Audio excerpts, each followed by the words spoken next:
So the wait is finally over. Here it is, everyone. Lego Jaws. Welcome back, everybody. Today, we're taking a look at the next Lego idea set. So specs here, set number is 21350. There is a piece count of 1,497 pieces. Unfortunately, the price tag is quite pricey for this one. $160 US. It's going to be released on August 1st of 2024. And down in the description, I have a link to lego.com that's affiliated and helps out the channel. If you want to buy the Lego Jaws set, please consider utilizing that link. First off, I just got to say this.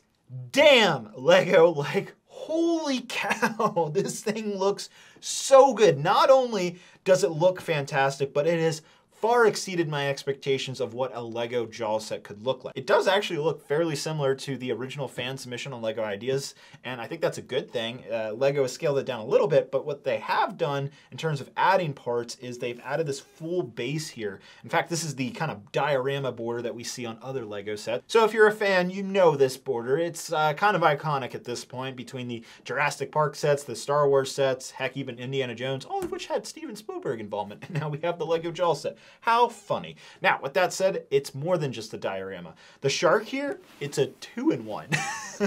Meaning that his whole body is included. In fact, Lego included a little stand for the shark. It's so adorable. And the boat or the orca is also separatable, meaning you can take that off and utilize it for something else if you wanted to put it in a mock or something like that. Or if you wanted to expand the diorama, then that's also a possibility. So I like what Lego has going on here. There's also a display stand for 3 exclusive and brand new minifigures for this set. On the side of the box art, you can kind of clearly see them. It's pretty hilarious with the giant shark behind them. That's going to be Chief, Brody, Quint, as well as Hooper that are included in this set. Now, with all that said, I gotta also note, I had a little bit of a fight, if we'll call that more of a disagreement with my girlfriend. And yeah, she was taking it away from me and trying to hide away and say, "I know, I'm gonna go build this." I'm like, "What? No, I wanna build the Lego Jaws set." And so we got in a little disagreement about that. We ended up deciding we're gonna build it together. Hopefully there's 2 instruction booklets. If not, we'll figure it out. But yeah, that kind of reaction kind of shows, I think, how people are going to react to this set, which is pretty positive. I mean, it looks fantastic. I cannot wait to build this set. And without further ado, I do want to thank Lego for sending this set over for review. And let's finally see what the Lego Jaws set here in the in-depth looks like. So I recorded that a few weeks ago, and it turns out the set's $150. It comes out August 3rd of 2024, and there's only 5 stickers in this set. All very exciting facts. Now, before we get to the set, I did want to mention that some bigger parts are bagged, but these 16x16 dark blue plate tiles aren't for some reason, and they came heavily scratched. Now, this might not be the case for everybody's copy of this set, but it's worth noting that I think Lego should have at least bagged these pieces to avoid things like this. Every Lego set that has the black box art in my eyes is a premium set, and so I expect a premium experience, and I'm sure you do as well. Now, with that out of the way, let's get to the minifigures before we talk about this amazing set. First up is Martin Brody, and my girlfriend pointed out that she didn't think it looked like the character from the movie. I disagree. I think it looks really good, really accurate. I love the dual molded arms. I think the face looks pretty much on par. You can take his glasses off with the dual-sided face. Good job from Lego, in my opinion. After that, we have Matt Hooper, the marine biologist in the movie. And again, I think Lego has done a stunning job here. I love his headpiece. I think his beard is actually really well designed. I like how they did his jean jacket. That looks great as well. Great little details here and there. And finally, we have Sam Quint, or just commonly known as Quint. And also a great figure, though the most basic out of the bunch. I still think his shirt design looks great. His head looks fantastic. And of course, he comes with his cap and jeans as well. And with the figures out of the way, let's get on to the main event, the Lego Jaws diorama set. I am impressed. I really am. I mean, the box already sold me, but building the set, it was even better, guys. I'm not even kidding. The design techniques, out of this world. The way this thing looks in person is stellar. Now, for those of you not a fan of the black border diorama type of sets, guess what? Lego has made it completely removable to take the fishing boat and Bruce the shark off. So if you want to display either of those separately or together away from the bordered diorama of the sea, then you can do so. We're going to split this up in two. So first, let's take a look at the shipping boat, the Orca. On the very front, you'll notice the 2 Lego handle pieces acting as like a fish skull kind of. I love that. We have some life preservers on either side, some minor details that you would see on a normal fishing boat. Towards the front, of course, you have the yellow buoys that they try to attach to the shark and ultimately fail, as all of you probably know if you've seen Jaws.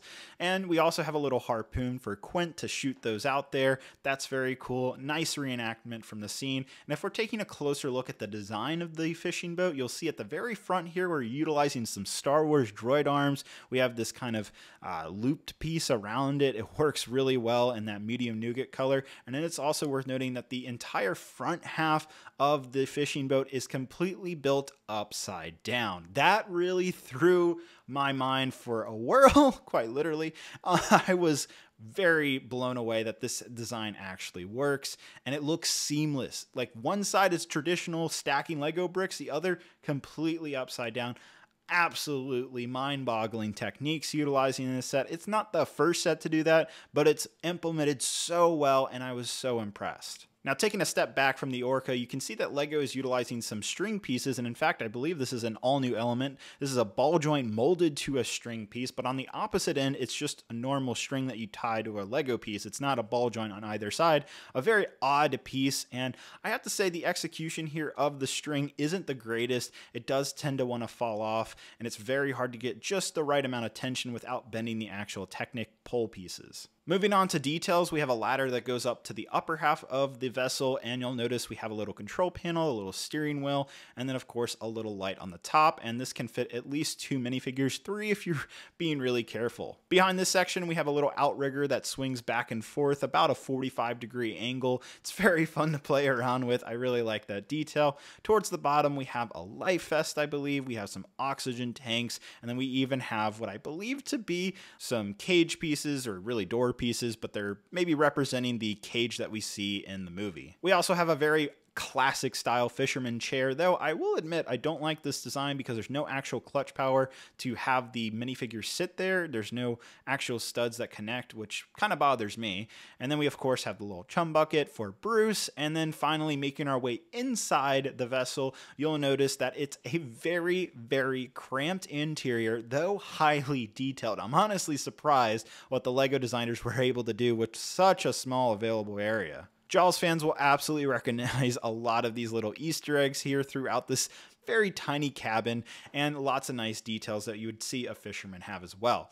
And it's worth noting you can in fact fit all 3 minifigures that are included in this set inside this interior, and you can also remove that middle table to make it a little bit more roomy, but it doesn't improve it all that much. And finally, the last detail to point out is a 2x6 printed tile that says Orca on it, the name of the fishing boat. So a nice detail, and I'm glad Lego went out of their way to print this. Now, what about our boy Bruce the shark? Why don't we take a look at him now, the other half of this set. But first, let's take a look at that diorama. I just want to point out you do have some other printed pieces. The Lego Jaws is a printed 2x4 tile, and then you have a printed 2x4 tile with a quote that says you're gonna need a bigger boat from Chief Brody. Now, you'll notice the shark, again, I'm just going to call him Bruce because he looks like Bruce from Finding Nemo to me. The shark Bruce, he's just popping out of the water, and in fact, he's removable, as I mentioned earlier, and you'll notice there's a little buoy inside of his stomach because, you know, he's been swallowing him up. Love that detail. But there's actually an additional stand here with the other half of Bruce, so you can reconnect and make an entire shark, and in fact, this acts as its own standalone display stand. I also just want to note the shark design is stellar. It's completely brick built, no specialty pieces being utilized here, which is honestly a testament to the design team who worked on this set.